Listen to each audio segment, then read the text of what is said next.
Okay, you got kids, a busy life, and only 4 days to train. Can you still run fast? Can you still run a 1 hour, 24 half marathon, which would indicate with a little bit more training, you could run a sub-3 marathon? Absolutely. But you've got to be smart about it. You've got to be efficient with your time, and you've got to attack the training plan with intent. Here's how I would tweak your plan so that you can build fitness, hit those 4 minute per kilometer pace goals, and stay injury-free along the way.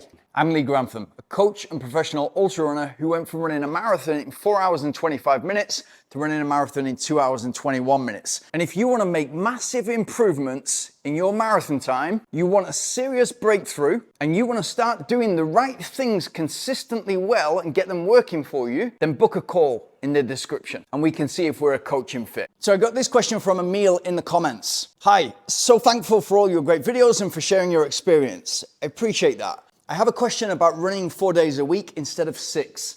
I really want to develop my running, but it's hard for me to find so much time with 3 kids and everything else in life. What are your thoughts on Monday 45 minutes easy, Tuesday rest, Wednesday interval 60 minutes, Thursday rest, Friday easy 45 minutes, Saturday 30 minutes strength session, Sunday long 90 to 120 minutes. My dream goal is to run 5K, 10K and a half marathon under 4 minutes per kilometer pace. I really don't want to get injured, so that's why I'm asking for your opinion. Okay, so super quick and to the point. Can you hit that bigger goal, 124 half marathon, which would indicate you're a training block away from running a sub-3 marathon? Can you do that of 4 days a week? Absolutely you can, and I work with runners all the time that are doing exactly that. And very cleverly so, you've put the intermediate goals. Let's first do a 20-minute 5K.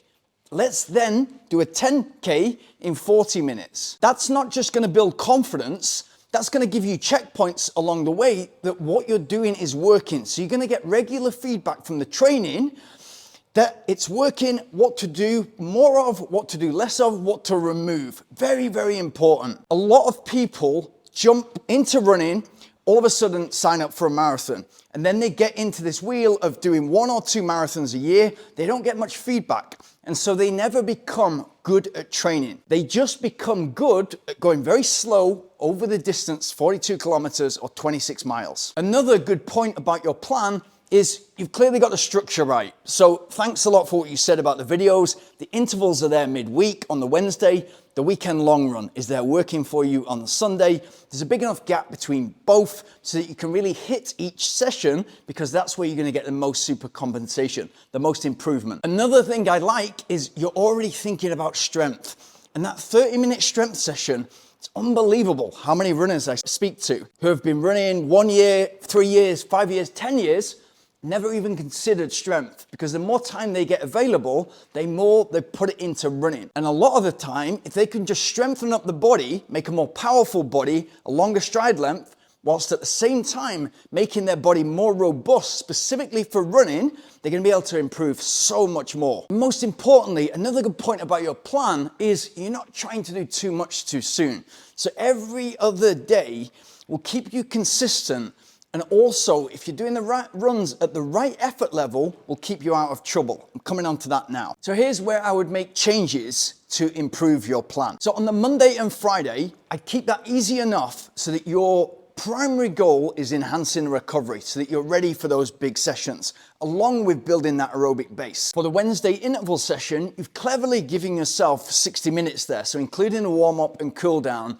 You don't want so much work there, it's just building that 5K speed, specifically getting you ready to run that sub 20 minute 5K. And of course, then you'd want the progressions, etc. For Saturday, that strength session, I see what you've done there. You've got it Saturday, it's the weekend. Maybe you can get to the gym, or maybe you can do something from home.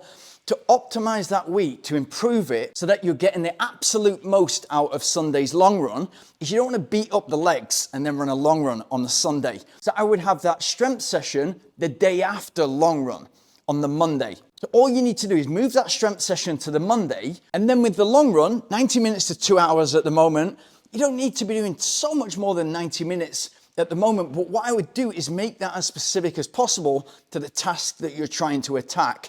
So maybe that involves some work at 10K speed, It involves some work at half marathon speed. So it's feeding nicely into what you're trying to do, both now and in the future. And then what I'd be thinking is, how can I further improve? How can I further optimize this week? I would get myself running first thing in the morning. So take your best energy, put it into this. Not only are you going to get higher quality sessions, higher quality runs, it's also going to set you up much better mentality for the rest of your day. And there's less chance that something in your day, in your work day or your family day, gets in the way, especially when you've got 3 children. So if you do it first thing, more chance it's happening, and you've got all the benefits, productivity, creativity, better work colleague to be around, all that working for you.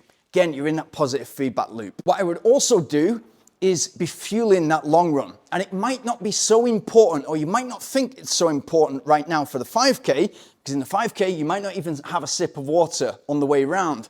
But what you're trying to do is optimize the training. So what that means is, yeah, we want great quality training sessions, but we want to recover quickly.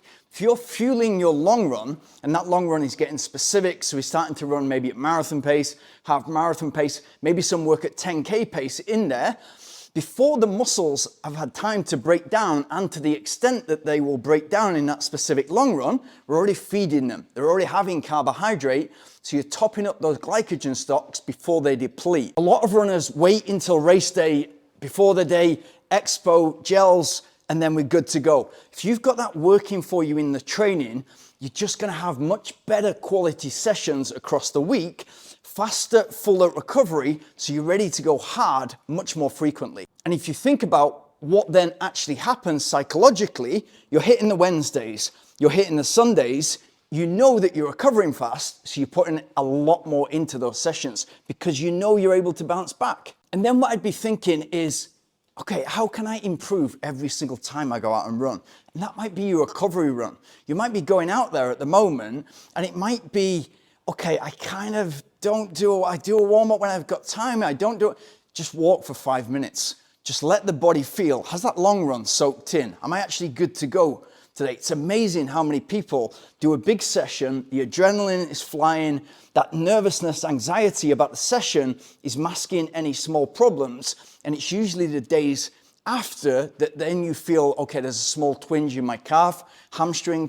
Just by walking for 5 minutes before a recovery run or easy run, we'll figure out those problems, so you're stopping stretching before it actually becomes a problem. It might be before a big session like the interval session or long run. How can I get the very most out of this? And if you're asking yourself that all the time, and we're just aiming at, okay, if every single time I go out and run could be improved by 10%, imagine how that compounds over the weeks, the months, and the training schedule to make you into a completely different athlete come race day. So can you hit your 4-minute goals? For 5K, 20 minutes, 10K, 40 minutes, half marathon, 124 or 125. Absolutely you can. If you just make those little tweaks, imagine how much more you're going to get out of the week. And going back to your original question, we're doing all this training, we're putting all this energy into trying to improve, trying to get better, but at the same point, we don't want to do too much so we get injured. We take a step back. So that not getting injured part is a big part of the puzzle. Often with people who've got a full-time job, 50, 60 hours a week, who are trying to cram running into it, it's because they're rushing to do a recovery run, to do an interval session. They've only got 1 hour, I've not got much time for my warm-up, and therefore I'm going to get straight into it. That's when the problems start. If you think about the extreme, a professional athlete has got all the time in the world. So they are able to have higher quality sessions, better warm-up, better cool-down, better recovery, more appreciation for the recovery, because they'll understand how that keeps them consistent and in an upward progress trend over time. And that isn't just available to a professional athlete. That's available to you if you're just, okay, the recovery run, I've got an hour to do this. This includes my warm-up, my cool-down. I want to execute this well because that is the consistency over the weeks and months.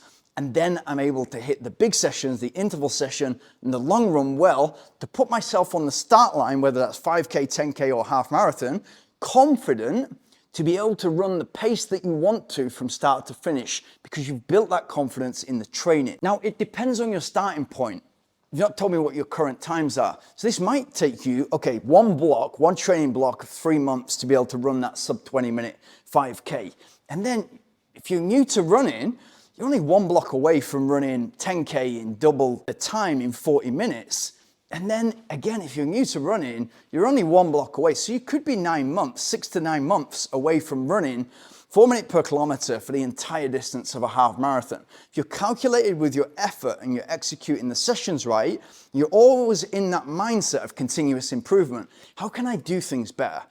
And everything we have in life, we can do at least 10% better. And if you get into that mindset, along with that consistency mindset, which comes with, okay, I've got to be patient, this has got to be gradual, this load of the intensity and the volume, but if I am patient, this is going to lead to good things. I see a lot of runners, let's say 6 times a kilometer. They want to go out there and they want to post on social media, post on Strava, Garmin, whatever, 6 times a kilometer in a fast time, and it wipes them out for the rest of the week. If you've got the appreciation that it's not about one session and that consistency beats 1 or 2 perfect sessions, a lot of people can be great trainers for 1 week or 1 month.